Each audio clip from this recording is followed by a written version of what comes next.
कृपा से जो साक्षात्कार की स्थिति प्राप्त होती है, वो साक्षात्कार का मतलब वो नहीं कि आपको कहीं कोई झलक मिल गई फिर गायब, कहीं मंदिर में कुछ देख लिया फिर गायब। गुरु कृपा से जो साक्षात्कार की आपकी स्थिति बनेगी, वो स्थिति तो अपने अपने क्षेत्र में ही व्यक्ति को ईश्वर का अनुभव होने लगता है। अब जिस क्षेत्र में काम कर रहे हैं, जिसके साथ काम कर रहे हैं, वो काम ही भगवान का काम बन जाता है। जिनके साथ आपको काम करना है, उसी में आप भगवान की खुशी के लिए, उसी में भगवान का दर्शन करके आप कार्य कर। जैसे कि अगर आप शिक्षक हैं और आप साक्षात्कार के योग्य बन गए, तो फिर आपको अपने सारे बच्चों में ही भगवान का दर्शन होने लगेगा, अपने सारे विद्यार्थियों में ही भगवान का दर्शन। क्षेत्र नहीं बदलना पड़ेगा आपको कि जब तक हम सर्विस करते थे साक्षात्कार नहीं हुआ और फिर हरिद्वार जाके बैठ गए उसके बाद साक्षात्कार, तो ये अधूरी बात है। साक्षात्कार की स्थिति गुरु कृपा से अपने अपने क्षेत्रों में होती है, न कुछ पकड़ना है न कुछ छोड़ना। अगर कोई डॉक्टर है और भगवत दर्शन का, आत्म दर्शन का वो अधिकारी हो जाता है, तो फिर उसको अपने मरीजों में ही दर्शन की शुरुआत हो जाती है, अपने काम में ही हो जाएगी शुरुआत। संसार की आवाज में रहकर भी हमको आत्मवाणी सुनने की योग्यता सद्गुरु की कृपा से होती है। इसीलिए अपने अपने क्षेत्र में आपको साक्षात्कार का अनुभव होता है। भगवान 24 घंटे बोलता है। ऐसा नहीं कि अर्जुन को भगवान ने गीता सुना दी, 18 अध्याय फिर खत्म। वो गीता खत्म ही नहीं हुई। परमात्मा 24 घंटे बोलता है।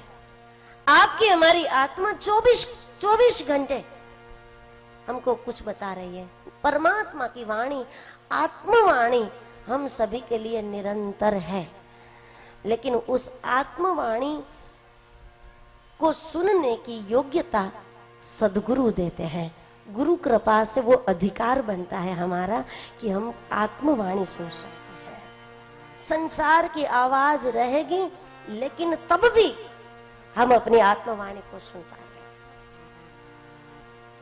ये परिवर्तन जो है ये गुरु कृपा का है, क्योंकि गुरु वचन, सब गुरु वाणी होती है हमारे लिए। ज्यादातर लोग यही समझकर चलते हैं, बस गुरु बोले तो अमृत जैसी वाणी होना चाहिए। अमृत जैसी होगी नहीं, आपको अमृत समझ लेना है, उसको अमृत मानकर ही सुनना है। गुरु वाणी अगर मीठी होगी तो शिष्यों का विशेष कल्याण नहीं होगा। गुरुवाणी अगर कड़वी होगी तब भी शिष्यों का विशेष कल्याण नहीं होगा, क्योंकि कुछ लोगों की तासीर को मीठा सूट नहीं करता, कुछ लोगों को कड़वा नहीं करता। इसलिए गुरुवाणी मीठी नहीं होती, गुरुवाणी कड़वी नहीं होती, गुरुवाणी वेदक वाणी होती है। और जिसका अपना वेद होता है, गुजराती में इसको बोले विंधवानो, नाक विंधे, कान विंधे। कोई विंधेला विंधे એટલે આખી दुनिया विंधाई जाए। जिसका स्वयं का सद्गुरु वेद कर देता है,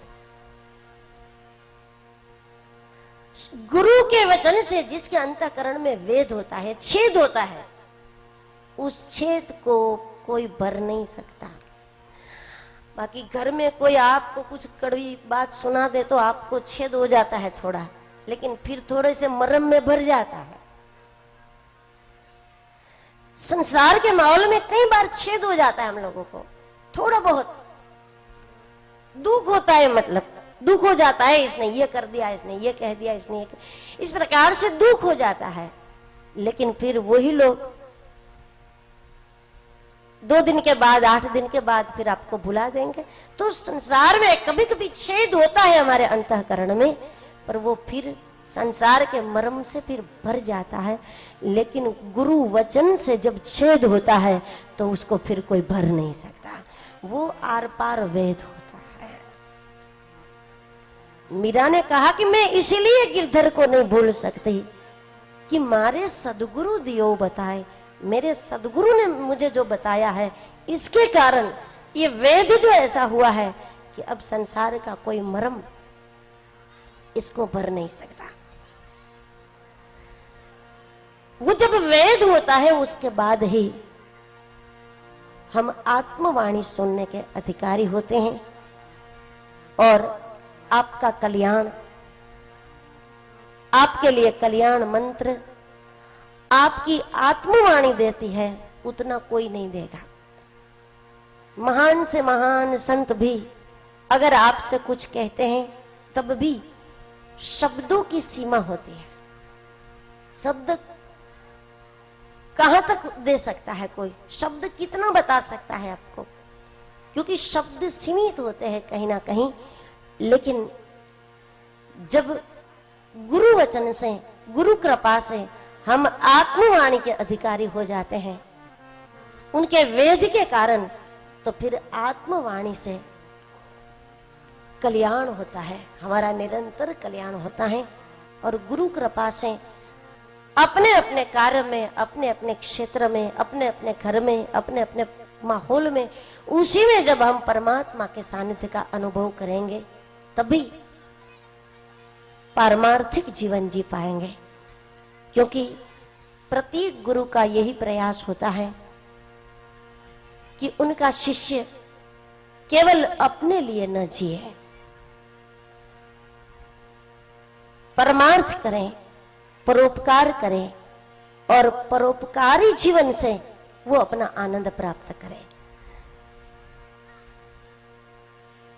चाहे जितना भी आप भर लोगे अपने घर में, अपनी जेब में, लेकिन तब भी कभी भी आपको न आनंद होगा, न तृप्ति होगी। लेकिन आनंद उसी दिन होगा कि जब आप कुछ लौटाना चाहोगे, आप परमार्थ करोगे।